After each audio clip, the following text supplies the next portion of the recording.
말씀입니다. 잠언 28장 23절에서 25절 말씀입니다. 잠언 28장 23절에서 25절 말씀, 우리 한 목소리로 같이 말씀을 읽겠습니다. 사람을 경책하는 자는 혀로 아첨하는 자보다 나중에 더욱 사랑을 받느니라. 부모의 물건을 도둑질하고서도 죄가 아니라 하는 자는 멸망받게 하는 자의 동륜이라. 욕심이 많은 자는 다툼을 일으키나 여호와를 의지하는 자는 풍족하게 되느니라. 아멘. 우리 말씀 한번 외우고 오늘도 말씀을 살피도록 하겠습니다. 방송실 좀 비추어 주시고 우리 말씀 같이 한번 외우도록 하겠습니다. 중심 되신 그리스도, 시작. 중심 되신 그리스도. 고린도후서 5장 17절 말씀. 그런즉 누구든지 그리스도 안에 있으면 새로운 피조물이라. 이전 것은 지나갔으니 보라 새 것이 되었도다. 중심 되신 그리스도. 갈라디아 2장 20절 말씀. 내가 그리스도와 함께 십자가에 못 박혔나니 그런즉 이제는 내가 사는 것이 아니요 오직 내 안에 그리스도께서 사시는 것이라. 육체 가운데 사는 것은 나를 사랑하사 나를 위하여 자기 자신을 버리신 하나님의 아들을 믿는 믿음 안에서 사는 것이라. 그리스도께 순종. 로마서 12장 1절 말씀. 그러므로 형제들아 내가 하나님의 모든 자비하심으로 너희를 권하노니 너희 몸을 하나님이 기뻐하시는 거룩한 산 제물로 드리라. 이는 너희가 드릴 영적 예배니라. 그리스도께 순종. 요한복음 14장 21절 말씀. 나의 계명을 지키는 자라야 나를 사랑하는 자니 나를 사랑하는 자는 내 아버지께 사랑을 받을 것이요 나도 그를 사랑하여 그에게 나를 나타내리라. 말씀. 디모데후서 3장 16절 말씀. 모든 성경은 하나님의 감동으로 된 것으로 교훈과 책망과 바르게 함과 의로 교육하기에 유익하니. 말씀. 여호수아 1장 8절 말씀. 이 율법책을 내 입에서 떠나지 말게 하며 주야로 그것을 묵상하여 그 안에 기록된 대로 다 지켜 행하라. 그리하면 내 길이 평탄하게 될 것이며 내가 형통하리라.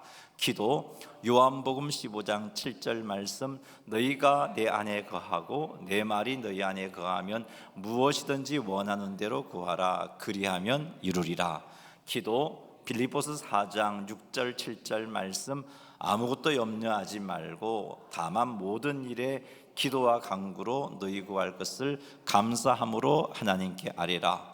그리하면 모든 지각에 뛰어난 하나님의 평강이 그리스도 예수 안에서 너희 생각을 지키시리라. 교재. 마태복음 18장 20절 말씀. 두세 사람이 내 이름으로 모인 곳에는 나도 그들 중에 있느니라. 교재. 히브리서 10장 24절 25절 말씀. 서로 돌아보아 사랑과 선행을 격려하며 모이기를 패하는 어떤 사람들의 습관과 같이 하지 말고 오직 권하여 그날이 가까움을 볼수록 더욱 그리하자. 증거. 마태복음 4장 19절 말씀. 말씀하시되 나를 따라오라 내가 너희를 사람을 낚는 어부가 되게 하리라 하시니. 증거. 로마서 1장 16절 말씀. 내가 복음을 부끄러워하지 아니하노니 이 복음은 모든 믿는 자에게 구원을 주시는 하나님의 능력이 됨이라. 먼저는 유대인에게요 그리고 헬라인에게로다. 그리스도를 첫 자리에 모심. 마태복음 6장 33절. 그런즉 너희는 먼저 그의 나라와 그의 의를 구하라. 그리하면 이 모든 것을 너희에게 더하시리라. 그리스도를 첫 자리에 모심. 누가복음 9장 23절 말씀. 또 무리에게 이르시되 아무든지 나를 따라오려거든 자기를 부인하고 날마다 제 십자가를 지고 나를 따를 것이니라. 죄에서 떠남. 요한일서 2장 15절 16절 말씀. 이 세상이나 세상에 있는 것들을 사랑하지 말라. 누구든지 세상을 사랑하면 아버지의 사랑이 그 안에 있지 아니하니. 이는 세상에 있는 모든 것이 육신의 정욕과 안목의 정욕과 이생의 자랑이니 다 아버지께로부터 온 것이 아니요 세상으로부터 온 것이라. 죄에서 떠남. 로마서 12장 2절 말씀. 너희는 이 세대를 본받지 말고 오직 마음을 새롭게 함으로 변화를 받아 하나님의 선하시고 기뻐하시고 온전한 뜻이 무엇인지 분별하도록 하라. 경고함. 고린도전서 15장 58절 말씀. 그러므로 내 사랑하는 형제들아, 견실하며 흔들리지 말고 항상 주의 일에 더욱 힘쓰는 자들이 되라. 이는 너희 수고가 주 안에서 헛되지 않은 줄 알미라. 경고함. 히브리서 12장 3절 말씀. 너희가 피곤하여 낙심하지 않기 위하여 죄인들이 같이 자기에게 거역한 일을 참으신 일을 생각하라. 다른 사람을 섬김. 마가복음 10장 45절 말씀. 인자가 온 것은 섬김을 받으려 함이 아니라 도리어 섬기려 하고 자기 목숨을 많은 사람의 대속물로 주려 함이니라. 다른 사람을 섬김. 고린도후서 4장 5절 말씀. 우리는 우리를 전파하는 것이 아니라 오직 그리스도 예수의 주 되신 것과 또 예수를 위하여 우리가 너희의 종된 것을 전파함이라. 후히 드릴 것. 잠언 3장 9절 10절 말씀. 내 재물과 내 소산물의 처음 익은 것으로 여호와를 공경하라. 그리하면 내 창고가 가득히 찰고 내 포도즙 틀에 새 포도즙이 넘치리라. 후히 드릴 것. 고린도후서 9장 6절 7절 말씀. 이는 곧 적게 심는 자는 적게 거두고 많이 심는 자는 많이 거둔다 하는 말이로다. 각각 그 마음에 정한 대로 할 것이요 인색함으로나 억지로 하지 말지니 하나님은 즐겨내는 자를 사랑하시느니라. 세계비전 사도행전 1장 8절 말씀. 오직 성령이 너희에게 임하시면 너희가 권능을 받고 예루살렘과 온 유대와 사마리아와 땅끝까지 이르러 내 증인이 되리라 하시니라. 세계비전 마태복음 28장 19절 20절 말씀. 그러므로 너희는 가서 모든 민족을 제자로 삼아 아버지와 아들과 성령의 이름으로 세례를 베풀고 내가 너희에게 분부한 모든 것을 가르쳐 지키게 하라. 볼지어다 세상 끝날까지 너희와 항상 함께 있으리라 하시니라. 사랑. 요한복음 13장 34절 35절 말씀. 새 계명을 너희에게 주노니 서로 사랑하라. 내가 너희를 사랑한 것 같이 너희도 서로 사랑하라. 너희가 서로 사랑하면 모든 사람이 너희가 내 제자인 줄 알리라. 아멘. 수고하셨습니다. 자, 오늘은 잠언 말씀을 살피겠습니다. 이 잠언 말씀은 우리들에게 또 하나님의 지혜들을 가르치는 말씀이고, 또 이 말씀을 통해서 주의 지혜를 배울 때 험한 세상 가운데 지향만 세상 가운데서 거룩한 하나님의 자녀로서 바르게 살아갈 수 있는 그런 은혜를, 힘을 얻을 수가 있습니다. 오늘도 그런 사모하는 마음으로 하나님의 거룩한 백성으로서 어떻게 하면 하나님께서 기뻐하시는 삶을 살아갈 수 있을까, 그 지혜가 무엇일까를 얻고자 사모하는 마음으로 말씀 앞에 온전히 서시기를 주님의 이름으로 축복합니다.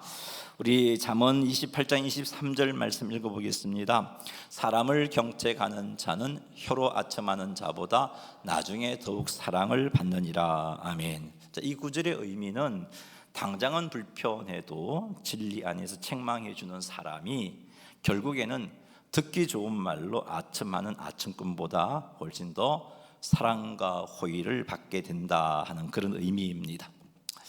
인간은 타락했기 때문에 책망보다 아첨을 본능적으로 좋아합니다.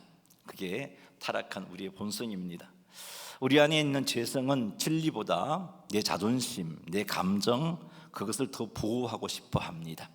그러나 잠언은 지혜로운 자는 책망을 더 사랑한다, 그게 지혜로운 자이다 라고 말씀하고 있습니다.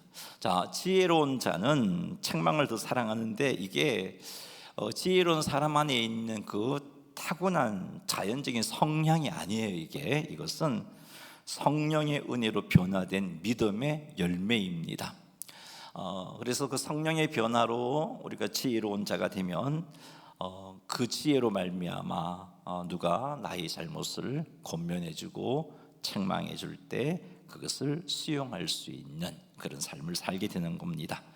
따라서 성령의 은혜로 충만하지 못한 사람은 이게 내 본성이 아니기 때문에, 책망을 좋아하는 게 우리의 본성이 아니기 때문에 책망하게 되면 속상해하고 힘들어하고 책망하는 사람을 대적하고 미워하게 되어 있는 겁니다. 그러므로 우리가 이 잠언, 이 말씀, 이 지혜의 말씀대로 살고자 원한다면 우리는 항상 성령 충만함을 유지하며 성령님의 주인 되심, 왕 되심을 인정하는 그런 모습들이 있어야 합니다.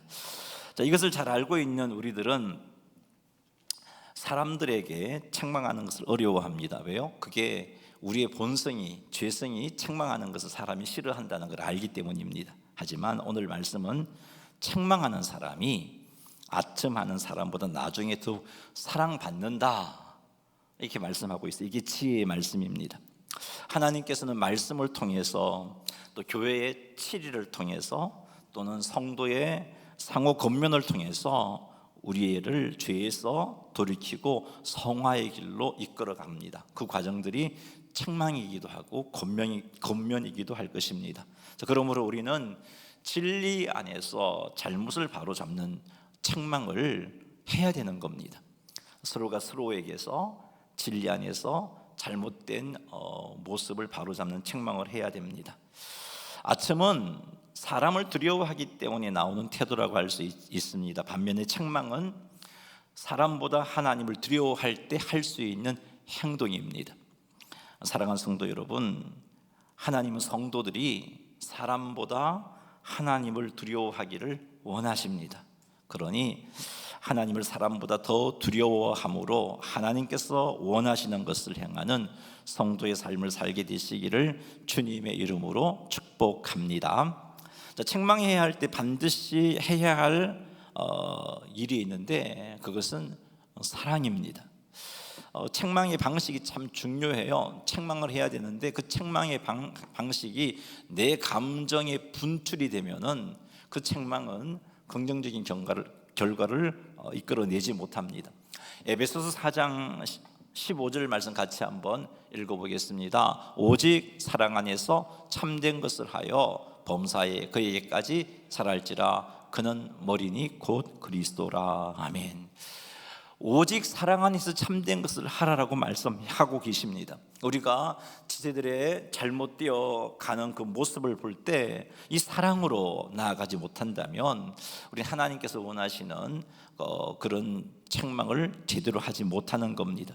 책망은 상대 유익을 위해서 하는 거지만 반드시 사랑 안에서 해야 되는 겁니다. 내 감정의 분출이 아닌 정말 그 사람을 사랑하는 마음으로 사랑 안에서 행해야 하는 것입니다. 홍 여러분의 마음속에 계속 걸리는 누군가의 죄, 또 누군가의 연약한 모습이 떠오른다면 그냥 그렇게 떠오른 것을 그냥 묻어두고 지나가면 안 되는 거죠. 괜히 이 말 끄집어냈다가 관계가 깨어지고 또 어떻게 보나 그런 모습으로 살아간다면 우리는 이 잠언, 이 말씀 앞에 우리가 바르게 서지 못한 겁니다. 하나님께서 그런 부분에 대한 마음의 부담감을 주신다면 우리는 먼저 기도해야 합니다. 하나님, 감정의 분출이 아니라 사랑으로 말할 수 있게 도와주십시오. 사랑으로 권면할 수 있도록 지혜를 주십시오. 기도가 반드시 필요합니다. 그냥 진리를 바르게 세우겠다는 이 생각만 갖고 나간다면은 우리는 사랑으로 대하지 못하고 오히려 정말 관계를 엄청나게 깨뜨리는 그런 결과를 나올 수 있습니다. 이렇게 기도한 후에 또 직접 또 부드럽게 구체적으로 권면할 기회를 찾아야 되는 겁니다. 기회를 찾으면서 그 사람에 대한 험담, 기회를 찾으면서 그 사람에 대한 뒷담화를 해서는 안 돼요.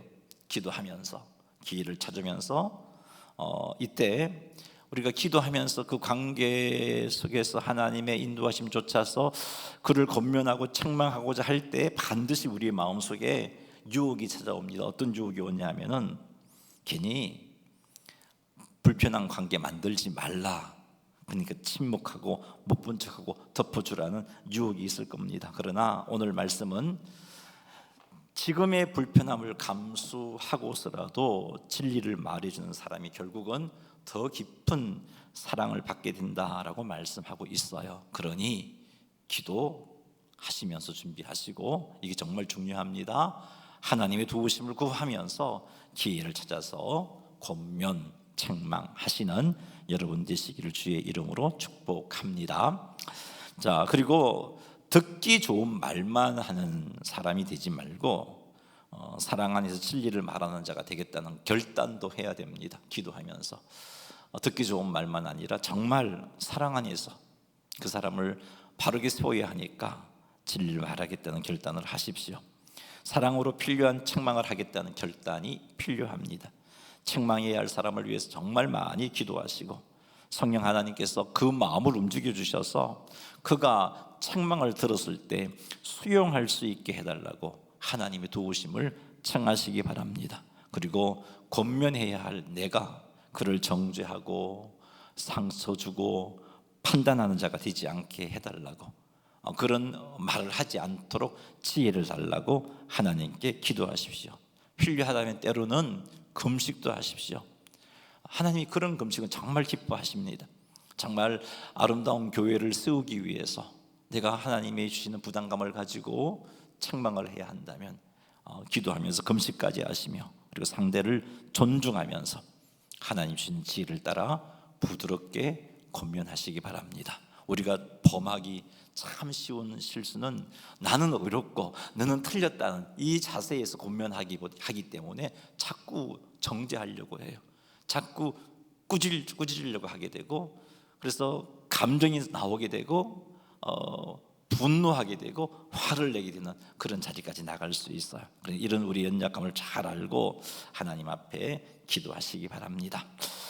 책망을 또 한 가지 또 해야 될 적용이, 책망을 잘 받는 사람이 되게 해달라고 하나님께 기도하며 결단하십시오. 누군가가 나에게 권면했을 때 그 권면 앞에 성령님의 열매를 통해서 그 책망을 잘 받아들일 수 있는 자가 되게 해주십시오. 하나님, 저를 향한 권면과 책망을 통해서 일하시는 하나님의 그 모습을 보게 해주십시오. 이런 기도 좀 하십시오. 자존심보다 성화를 더 소중히 여기게 해주십시오. 이런 기도를 하십시오. 그래야 우리가 교회 공동체 안에서 다양한 사람들이 모여서 아름다운 그런 교회를 세워나갈 수 있습니다. 그래서 이번 주 안에 또 한 가지 여러분에게 도전해 줍니다. 과거에 여러분을 사랑으로 책망해 준 사람에게, 여러분을 정말 사랑해서 여러분을 위해서 여러분을 세우기 위해서 진리로 권면해 준 사람에게 꼭 한번 고마웠다고, 그게 뭐 카톡이든 뭐 전화든 간에 꼭 한번 그런 표현을 하는 시간을 한번 가져보시기 바랍니다. 물론 그때는 아팠겠지만 쭉 돌아보니까 이게 하나님께서 원하시는 것이었고 하나님께서 일하신 것이었구나 라는 생각이 드는 사람이 있다면 꼭 카톡이나 문자나 해서 고마웠다고, 그때 해준 말이 지금 생각해 보니 참 감사하다고 그렇게 표현하는 시간 한번 가져보시기 바랍니다. 그리고 또 한 가지 결단한 것은 아첨하는 말을 경계하겠다고 결단하십시오. 내가 아첨하는 말, 내가 상대방에게 정말 이렇게 진리를 전하고 바로 잡아주는 이건 외면해버리고 또 계속해서 진리를 희석하면서 그 사람에게 인정받기 위해서 그 사람 듣기 좋은 그런 말만 하는 그런 일을 경계할 수 있게 해달라고 그렇게 기도하고 결단하시기 바랍니다. 그리고 상대방에게 말을 할 때 정말 이게 격려의 말인지 혹은 정말 빈 아첨인지 스스로 내가 누군가의 대화를 할 때 그것도 한번 점검해 보시는 것이 또 하나님 주시는 지혜라고 생각합니다. 이렇게 하셔서 바르게 경책해서 아첨을 또 경계하고 해서 우리 모두가 하나님 앞에 바로 서게 되는 그런 은혜와 복을 누리게 되시기를 주님의 이름으로 축원합니다. 24절 읽겠습니다. 부모의 물건을 도둑질하고서도 죄가 아니라는 자는 멸망받게 하는 자의 동료니라. 아멘. 원어 성경을 보면 부모의 물건을 도둑질하고에 해당되는 히브리어의 의미는 이런 겁니다. 자기 아버지와 어머니를 강탈하는 자, 이렇게 아버지의 물건을 소유를 빼앗는 자는 의미 아니고 아버지와 어머니를 강탈하고 빼앗는 자, 이런 의미로 되어 있습니다. 아버지와 어머니를 강탈한다는 것은 그 우리 아버지 어머니가 가지고 있는 재산이라든지 또 그뿐만 아니라 우리 부모님이 가지고 있는 권리, 명예, 또 부양받을 권리, 이런 것들을 빼앗는 것을 의미합니다. 예를 든다면 부모의 재산을 강탈하는 예입니다. 부모의 통장이나 카드나 적금을 몰래 사용하고 인출하는 경우도 여기에 해당되겠죠. 어차피 다 내 재산이 될 건데, 어차피 내가 상속받을 건데 생각하면서 부모에게 자꾸 집을 팔게 한다든지, 부모에게 전세금을 빼서 자기 사업 자금을 만든다든지 하는 이런 경우도 부모의 재산을 강탈하는 예가 될 수 있을 겁니다. 또는 연세가 많거나 또 치매 초기 증상이 있는 부모에게 충분한 설명도 하지 않고 정려, 위임장, 동의서 등의 도장을 찍게 하는 것, 이런 것도 여러분 부모의 재산을 강탈하는 한 모습입니다. 또 그리고 부모에게 속한 권리를 빼앗는 예를 제가 들어본다면은, 부모의 의사는 무시하고 자녀가 모든 것은 우리끼리 알아서 잘 정했어요, 그러니까 이사하십시오, 뭐 또 요양원에 더 가십시오, 또 재정 문제를 이렇게 하십시오, 이렇게 일방적으로 결정하는 것, 부모님의 권리를 빼앗는, 부모를 강탈하는 모습의 한 예입니다. 또는 부모님의 가치관과 생각이 시대착오적이고 시대에 뒤떨어졌다 그러면서 부모님의 말과 권위를 철저히 낮춰서 부모님을 아무 권한 없는 사람으로 만들어버리는 그 가정 안에서, 이것도 부모를 강탈하는 한 모습입니다. 부모의 명예를 빼앗는 것도 강탈의 한 모습입니다. 사람들 앞에서 부모를 조롱하고 비하하는 것, 그리고 부모의 신앙관, 가치관을 구닥다리라고, 시대착오적이라고 깎아내리는 것, 이런 것도 부모의 명예를 빼앗는 거죠. 이런 것들이 잠언 오늘 읽은 말씀에서 내 부모를 강탈하는 자에 해당되는 겁니다. 우리 개역개정에서는 부모의 물건을 도둑질한다고 표현했지만, 원어의 의미는 부모를 강탈하는 자, 이렇게 되어 있습니다.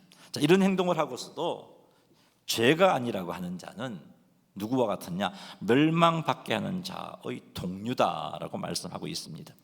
여기서 멸망받게 하는 자란 어떤 사람을 의미하냐면, 하나님을 거역하고 사람을, 또 가정을 파괴하면서 자기도 망하고 또 그 사람도 남도 망하게 하는 사람, 이런 사람을 멸망받게 하는 자라고 말합니다. 이렇게 멸망받게 하는 자 하는 행동은 심각한 죄입니다. 그리고 이런 부류의 사람은 하나님의 무서운 진노의 대상입니다. 자, 그런데 24절 말씀을 보면은 부모를 강탈하는 자가 이런 자와 똑같다는 말씀을 하고 있는 겁니다. 부모의 물건을 도둑질하고서 죄가 아니라 하는 자는 멸망받게 하는 자의 동륜이라, 이 말은 이렇게 부모의 것을 강탈하고 이건 죄가 아니야, 어차피 내 건데, 이런 생각을 가지고 있는 자는 마치 하나님을 거역하고 가정을 파괴하고 사람을 파괴하고 자기도 망하고 남도 망하게 하는 이런 엄청난 죄를 짓는, 그래서 하나님의 진노를 받을 만한 그런 사람과 똑같다, 그렇게 무서운 죄다라는 그런 말씀을 24절이 하고 있습니다. 부모에게 속한 것을 부당하게 취하고 빼앗는 것은요, 5계명을 범하는 거예요. 내 부모를 공경하라, 이 계명을 범하는 거고, 또 8계명을 범하는 겁니다. 도둑질하지 말라, 이 계명을 동시에 어기는 겁니다. 부모의 것을 도둑질하고서 이 정도는 죄가 아니라고 생각하는 것은 그 죄의 기준이 하나님에게 있는 게 아니고 자기에게 있는 거예요. 때로는 시대의 가치관에 있는 거예요. 여러분, 이것도 심각한 죄입니다. 죄의 기준은 하나님에게서 나와야 되고 하나님 말씀에서 나와야 됩니다. 그런데 내 문화, 내 가치관, 내 관습에서 나온단 말이에요.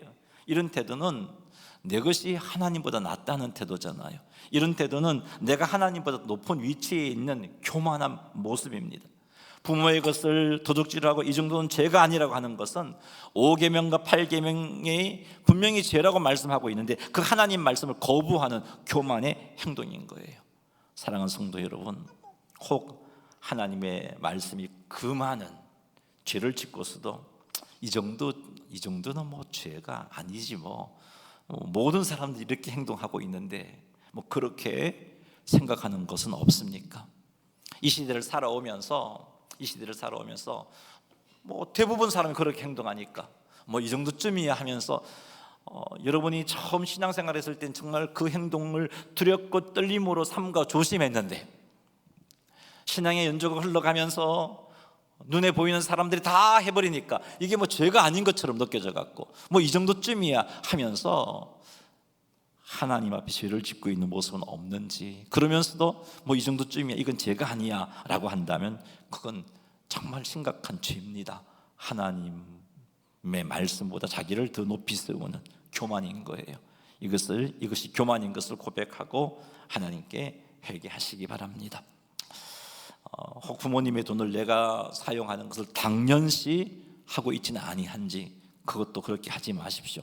어차피 나중에 유산으로 받을 건데 라는 마음으로 부모의 재산을 미리 끌어다 쓰는 것, 상속을 둘러싸고 형제 간의 다툼을 부추기는 것, 부모의 의사를 무시하고 재산을 다루는 것, 부모님의 것을 강탈하는 겁니다. 부모님의 재산과 수고를 더 이상 내 것처럼 당연하게 여기는 태도, 이거 우리가 버리십시다. 그리고 여러분, 부모에게 어려워서 빌려달라고 했는데 그냥 부모니까, 내 형편이 어려우니까 그냥 지내고 있는 것 있나요? 그것도 여러분 여기에 해당돼요. 그러니까 부모에게 빚진 것이 있다면 형편이 허락하는 대로 갚기 위한 계획도 세우고 갚기 위해서 노력하시기 바랍니다. 그리고 부모님의 외로움과 부모님의 건강과 부모님의 노후에 대해서 내가 바쁘다고 방치해버리는 것, 이런 행동도 내 부모를 공경하라는 하나님의 말씀을 어기는 행동이고 뿐만 아니라 당연히 우리가 부모에게 해야 할, 또 부모님은 받아야 할 권리인 건데 그 권리를 빼앗는 행동이라고 할 수 있습니다. 그러니 이런 모습들이 우리에게 있다면 이런 행동을 하고서 이게 뭐가 죄냐 하는 것은 정말 사람을 망하게 하는 자들과 같은 부류의 사람이라고 말씀하고 있는 것을 꼭 명심하셔서 우리의 삶에서 이런 것들을 끊어내고 이번 한 주에 우리 부모님에게 연락하셔서, 부모님이 살아계시다면 연락하셔서 감사와 사랑을 표현해보는 시간을 가지시기 바랍니다. 영원히 살 것 같지만 그렇지 않잖아요. 돌아가시고 나면 후회가 되니까 우리 한번 부모님을 살피고 살아계신 부모님의 필요를 채워주는 그런 삶을 살아가시는 성도님들이 다 되시기를 주님의 이름으로 축복합니다. 자, 25절 마지막 한 절 보겠습니다. 같이 읽겠습니다. 욕심이 많은 자는 다툼을 일으키나 여호와를 의지하는 자는 풍족하게 되느니라. 아멘. 자, 이 말씀에 의하면 욕심은 다툼을 일으킨다는 거 말하고 있어요. 그러니까 이 욕심이 다툼을 일으킨다는 표현 가운데 무엇까지 의미를 포함하고 있냐면 이 25절 전체를 볼 때 왜 욕심을 낼까요? 풍족하고 싶어서, 더 많이 가짐으로 더 행복한 삶을 살고 싶어서 욕심을 내겠죠. 근데 다툼을 일으킨다는 것은 풍족하게 되지 못한다는 의미까지 포함하고 있습니다. 하지만 뒷부분에 보니까 여호와를 의지하는 자는 풍족하게 되느니라, 이렇게 말씀하고 있습니다. 여기서 말씀하는 욕심이 많은 자는 하나님께서 자기에게 현재 주신 것에 대해서 만족하지 못하는 사람입니다. 하나님께서 주신 것에 만족하지 못하고 더 가지려고 그렇게 욕심을 부리다가 가족과 직장과 교회 안에서 지속적인 갈등을 일으키는 거죠.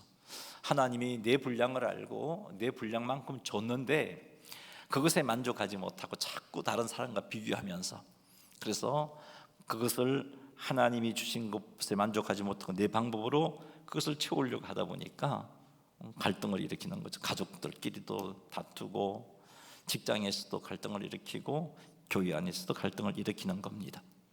여기 또 뒷부분에 여호와를 의지하는 자라고 나와 있는 이 사람은 어떤 사람이냐? 하나님의 주권과 또 하나님의 인도하심을 인정하는 사람입니다. 이렇게 하나님의 주권을 인정하고 하나님의 인도를 인정하는 사람은 풍성하게 된다라고 말하고 있습니다. 자, 이렇게 하나님의 주권을 인정하고 하나님의 인도를 온전히 인정하고 믿었던 사람이 이런 고백을 했어요. 다윗입니다.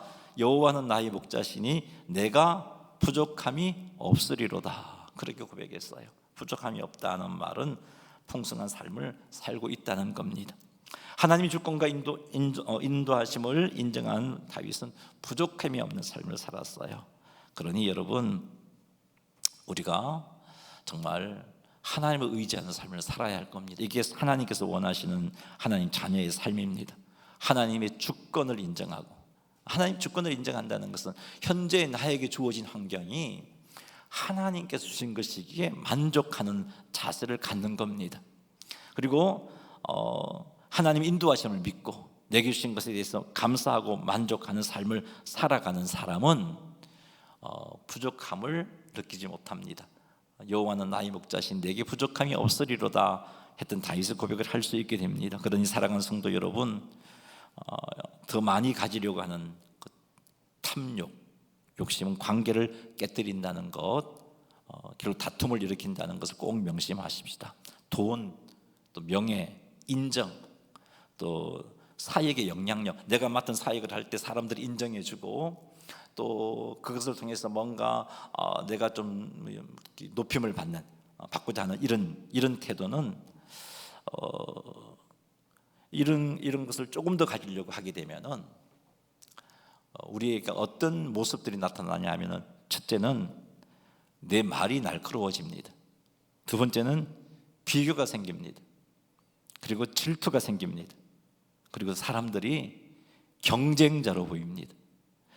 돈을 좀 더 모으고 싶고, 좀 더 높은 명예를 가지고 싶고, 사회의 영향력이 좀 더 있었으면 좋겠고, 이런 생각을 가지고 여기에 욕심을 내니까 뱉는 말들이 상처를 주고 날카로워지고 남과 비교하게 되고 다른 사람한테 질투하게 되고 경쟁자로 보게 되는 겁니다. 그래서 가정과 직장과 교회 안에서 참 어려운 모습들이, 어려운 상태를 만드는 겁니다. 사랑하는 성도 여러분, 여러분이 가진 욕심 때문에 말이 날카로워지고 자꾸 남과 비교하고 질투하는 그런 모습은 없는지 한번 살펴보시기 바랍니다. 왜 내가 요즘 왜 이럴까?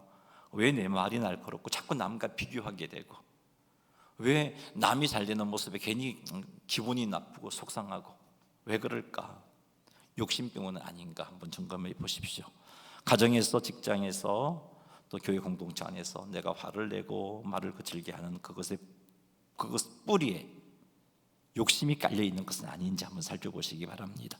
욕심은 이렇게 우리를 불행하게 만듭니다. 그러니 욕심이 나의 감정과 행동을 주장하고 있다면 이 시간 그것을 하나님께 회개하고, 욕심이 나를 다툼으로 이끌지 못하도록 욕심을 내려놓고 하나님의 도우심을 간구하시기를 주의 이름으로 축복합니다. 오늘 말씀에 의하면 여호와를 의지하는 자는 풍족하게 된다고 말씀하고 있어요. 욕심을 내면 풍족하게 이루지 못하지만 여호와를 의지하는 자는 풍족하게 된다. 여호와를 의지하는 사람에게 세 가지 특징이 나타납니다. 첫째는 하나님이 내 인생의 주인이다라는 사실을 믿는 믿음이 있습니다. 하나님이 내 인생의 주인이고 주권자다. 두 번째, 하나님께서 나의 필요를 아신다 하는 믿음이 있습니다. 세 번째, 하나님께서 허락하신 만큼이 내게 가장 선한 분량이다 라는 이런 믿음이 있습니다. 그래서 이런 믿음이 있으면 남의 성공 때문에 불편해하지 않습니다. 남의 성공과 자신을 비교하지 않게 되고, 남의 성공에 대해서 시기하지 않습니다. 내 현재의 형편을 지나치게 수치스럽게 여기지도 않습니다. 나의 현재의 모든 것에 대해서 감사를 드리게 되고, 그러니까 마음에 하나님 주신 평안, 샬롬이 자리를 차지하게 되는 겁니다. 사랑하는 성도 여러분, 그러니 철저하게 우리 여호와를 의지하는 삶을 사십시다. 하나님이 우리 인생의 주권자이심을 믿고, 하나님이 우리의 모든 필요를 아신다는 것을 믿고, 내 모든 필요를 아시는 하나님께서 오늘 내게 허락하신 그만큼이 내게 가장 선한 분량임을 믿는 믿음 가지고 살아가십시다. 이렇게 산다면 남과 비교하지 않게 되고, 남의 잘됨에 대해서 시기하지 않게 되고, 나의 형편에 대해서 감사하게 되고, 나아가 참된 평안을 누리게 되는 것입니다. 우리 긴 것 같지만 길지 않은 인생입니다. 짧은 인생이에요. 그것을 꼭 기억하면서 이 짧은 인생 늘 남과 비교하고 나는 왜 이렇게 불행한가 그렇게 생각하면서 시기하고, 그래서 마음이 평강 없이 산다면 얼마나 참 하나님이 있었을 때 부끄럽겠어요. 짧은 인생 그렇게 살다가 이런 모습 갖고는 하나님께 영광을 돌릴 수 없고 주신 사명 감당할 수 없는데, 그러니 여러분 그런 내 모습들을 다 내려놓고 하나님께서 정한 그 분량에 대해서 만족하는 자가 되었으면 좋겠어요. 나는 만족하고 있는가 한번 점검해 보십시오. 내 수입, 내 사회적 위치, 내 은사, 내 상황에 대해서 왜 하나님 나에게 이것밖에 안 주셨어요 하고 불평하고 있는지, 아니면 이것도 주셔서 감사합니다 하고 감사하고 있는지 한번 살펴보십시오. 그리하여서 우리 가운데 불평과 원망이 아니라 여호와를 온전히 의지함으로, 욕심에 이끌려서 다툼을 일으키는 성도가 아니라 하나님을 온전히 의지함으로 풍성한 삶을 살아내는 우리 모두가 되기를 주님의 이름으로 축원합니다. 교회 소식